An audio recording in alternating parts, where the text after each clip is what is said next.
नमस्कार साथियों, आप सभी को पता है कि अगर आपका चयन अटल ई सेवा केंद्र में हुआ है तो आपको एग्रीमेंट की प्रोसेस करनी होगी। और ये बहुत महत्वपूर्ण वीडियो है अगर आपका अटल ई सेवा केंद्र में चयन हुआ है, क्योंकि स्टाम्प बनाते समय अगर आपने छोटी सी भी गलती कर दी तो आपका पूरा पैसा बर्बाद हो जाएगा। मैं सैंपल के साथ आपको कैसे बनाना है, क्या चीजें ध्यान रखनी है, ये सब कुछ आपको इस वीडियो में शेयर करने वाला हूं, तो इस वीडियो को अंत तक जरूर देखिएगा। स्वागत है आप सभी का आपके अपने YouTube चैनल डिजी डूंडी इन्फो में। मेरा नाम है अरुण लोधी और यहाँ पे हम बात करते हैं CSC से जुड़ी हर एक अपडेट, नई सर्विस, नए प्रोजेक्ट के विषय में। तो चलिए साथियों शुरू करते हैं। और हाँ, आज हमारा एक नया प्रोडक्ट आ चुका है साथियों, ये आप देख सकते हैं, डिजी डूंडी इन्फो डिजिटल मेट। अक्सर आप वेबसाइट खोजने में परेशान हो जाते हैं। अगर आपने नया ऑपरेटर रखा है तो वो आपको बार बार कॉल करके पूछेगा कि भैया इस काम के लिए कौन सी वेबसाइट ओपन करूं। तो अब परेशान होने की आवश्यकता नहीं है, क्योंकि इस डिजिटल मेट में आपको सारी वेबसाइट मिलने वाली है। और ये 11 बाई 21 इंच का ये जो मेट है, इसमें सारी महत्वपूर्ण वेबसाइट दी है, महत्वपूर्ण हेल्पलाइन नंबर है, शॉर्टकट है, और क्या चीजें आपको ध्यान रखनी चाहिए वो भी।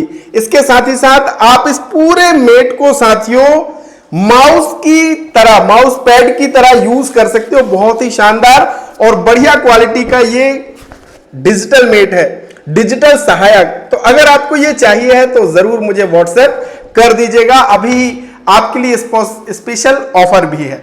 तो चलिए साथियों, अब मैं आपको बताता हूं सबसे पहले कि आपको स्टाम्प कितने रुपए का खरीदना है।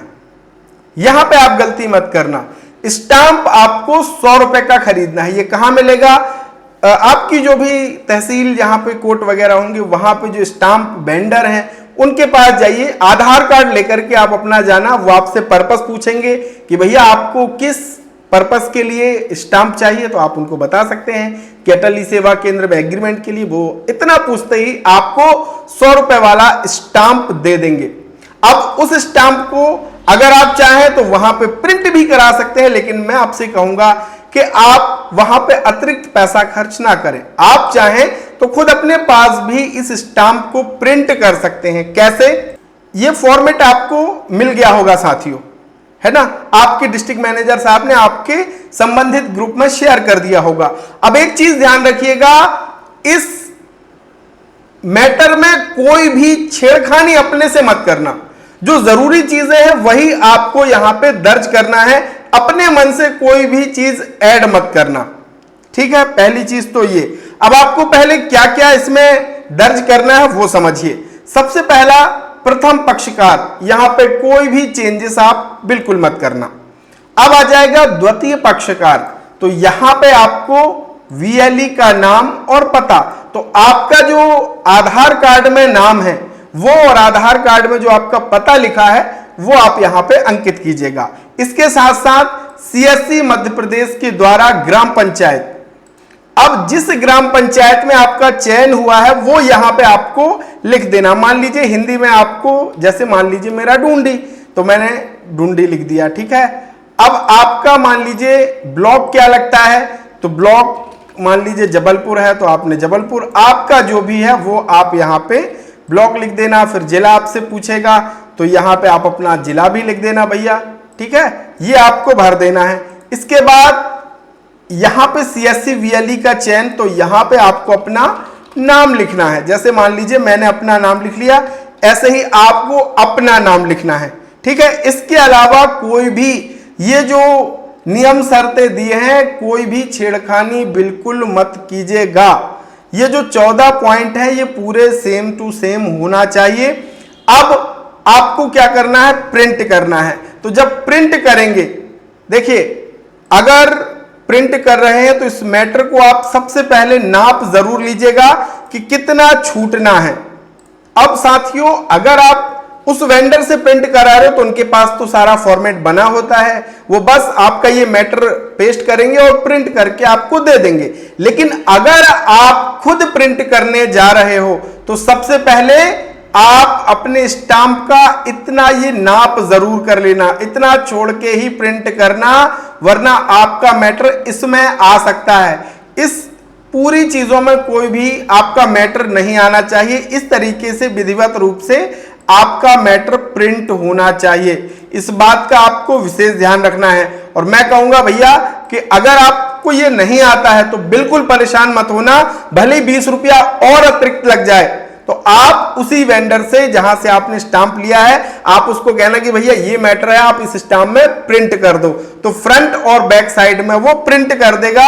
जैसे वो प्रिंट कर देता है तो फिर आपको क्या करना है, अपने हस्ताक्षर करना है। तो आप अपने पहले हस्ताक्षर एक यहां पे भी करना, क्योंकि ये 2 पेज में आपका प्रिंट होगा।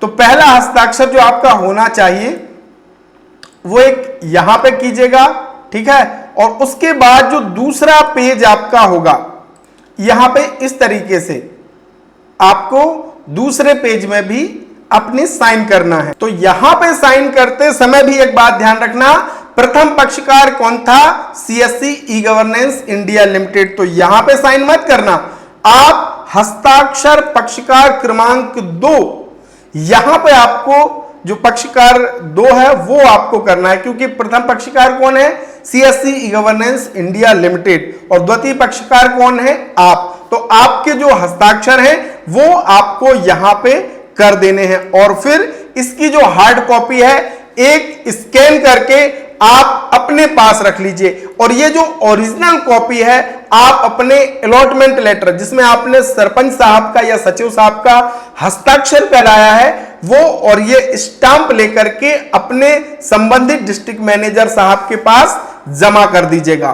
तो आपकी ये एग्रीमेंट की प्रोसेस कंप्लीट हो जाएगी। और अगर आपने ई डिस्ट्रिक्ट के लिए अभी तक रजिस्ट्रेशन नहीं किया है तो आप ई डिस्ट्रिक्ट के लिए रजिस्ट्रेशन जरूर कर लीजिए, ताकि आपके पोर्टल पर ये जो एएसके वाली सर्विस है, जाति प्रमाण पत्र, विवाह पंजीयन, लेबर पंजीयन जैसे तमाम जो नई नई सर्विसेज है वो आपके पोर्टल पर लाइव हो जाए। लेकिन इन सर्विसेज में काम करने के लिए आपके पास क्लास 3 का डिजिटल सिग्नेचर सर्टिफिकेट होना चाहिए। अगर आपका डीएससी नहीं बना है तो आपको बनवाना पड़ेगा। अगर आपका एक्सपायर हो गया है तो आपको रिन्यूअल कराना पड़ेगा। अब आप ये कहेंगे कि कहां मैं जाऊं, कहीं नहीं जाना। अगर आप चाहें तो हम आपको घर बैठे सबसे कम पैसे में डिजिटल सिग्नेचर बना करके दे सकते हैं। तो ये मेरा व्हाट्सएप नंबर है, आप मुझे मैसेज कर सकते हो। हाँ, हम आपको डिजिटल सिग्नेचर केवल बना के नहीं देते, आपके कंप्यूटर में जावा, कंप्रेस सॉफ्टवेयर, ये सब कुछ पूरा सेटअप करके देते हैं, ताकि आपको डीएसडी फाइल बनाने में कोई भी दिक्कत ना जाए, आसानी से आप इस पे काम कर सके और लोगों की मदद करके अच्छा पैसा कमा सके। तो साथियों, इस एग्रीमेंट की प्रक्रिया को बहुत ही सावधानी से पूर्ण कीजिएगा।